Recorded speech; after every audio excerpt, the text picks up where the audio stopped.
But in terms of other stocks that are moving around, and in fact that have been on our radar, we have Mr. Farid Kazani, the MD of Majesco, who joins us on the phone line currently. Hi, Mr. Kazani. Thanks so much for joining in.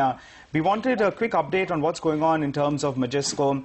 I believe that, in fact, shareholders of Coverall will be approving the merger, and that's expected later this month. Take us through those details. Yeah, I think we've progressed pretty well on schedule as far as the U.S. listing is concerned. Okay. As you mentioned, the shareholder meeting is scheduled for 22nd June. And once we get the positive approval from the shareholders, we should be able to list the Majesco U.S. entity on the NYSE market in a week from there. So hopefully we should be listing by the end of June or the first week of July. Okay. On the India front, we've also progressed pretty well in terms of timelines. So we've announced the record date for the split of the shares between Mastek and Majesco, where each of the shareholders will get equivalent shares of Majesco. The record date is on 15th of June. And as part of the call auction process of the stock exchange, Mastek stock will be going through that process on June 12th and will be traded ex-Majesco from June 12th onwards. The allotment of shares to the shareholders will happen 3 or 4 days after the record date, and then thereafter we have a period of around 45 odd or 50 days by the time we end up listing the Majesco India entity on the BSE and NSE. Okay. Mr. Kazani, have you finished all of the other regulatory requirements for a listing in the US besides the merger, besides the approval for Covertech? Yes, the major approvals for getting the SEC effectiveness, which is going through a review with the SEC, which was done last month. And the other was to complete the preliminary clearance from the NYSE, which has also been done. So once the shareholder approval comes in, we will have multiple documents that are required to be submitted to the SEC and NYSE.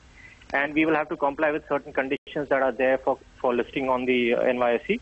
Hopefully, we are in compliance with that, so we should be seeing the listing done by June end or early July. For the Indian entity which will be listed, Majesco, it will have a mirrored shareholding of Mastek?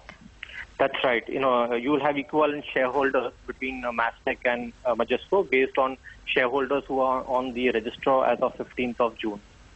All right, Mr. Kazani, let's just get this right. For a shareholder who has 100 shares of Mastek, could you just explain what exactly he gets and by when does he get that stake of Majesco?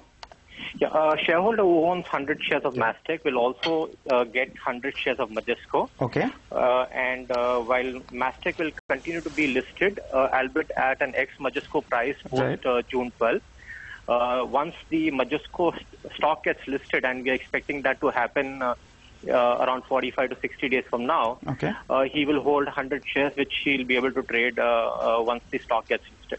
Okay. Just a quick question.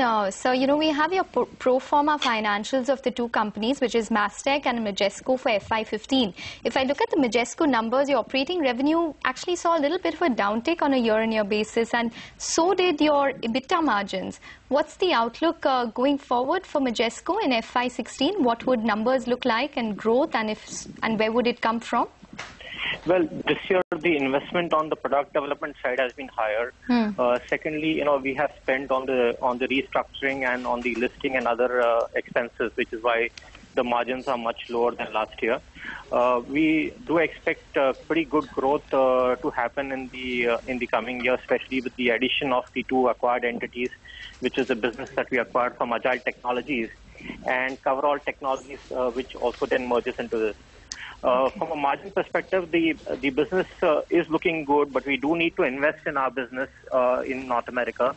So there will be higher product expenses and sales and marketing expenses to take care of the opportunities that are there in the U.S.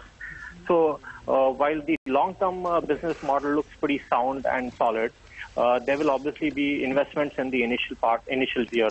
So if you did margins of 2% in your EBITDA for FY15, how much can you scale it back up to? We're looking at getting back to double digits in 3 years' time. We're not giving any specific guidance for the next year. Okay. All right, Mr. Kazani, we leave it on that note. Thanks very much for joining in and giving us all of that crucial information. So Majesco, which is the insurance arm of Mastek, will be possibly listed in the US at least by June end to first week of July. So that's in line with the guidance that they've been giving in terms of a timeline.